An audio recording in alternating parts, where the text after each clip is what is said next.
Ito po ang Usapang Ordinaryo kasama si DJ Mayora sa MPR TV News. Ngayon pag-uusapan natin kung paano ba natin malalaman na ang iyong na-share, na-post, at narinig o nabasa sa pamamagitan ng social media or internet ay fake. Oo, kaordinaryo, kailangan nating maging mapanuri.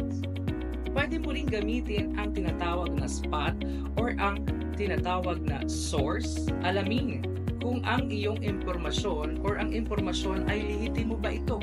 Purpose. Alamin ang rason kung bakit ito inilathala o pinost.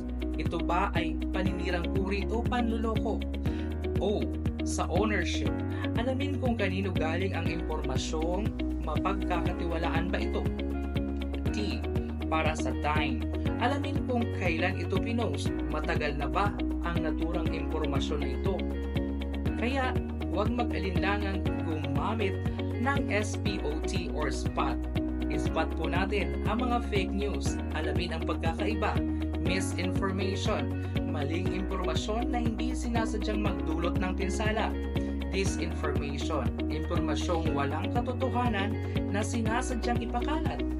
Malinformation, batay sa katotohanan pero inililihis sa kontekstong para manira.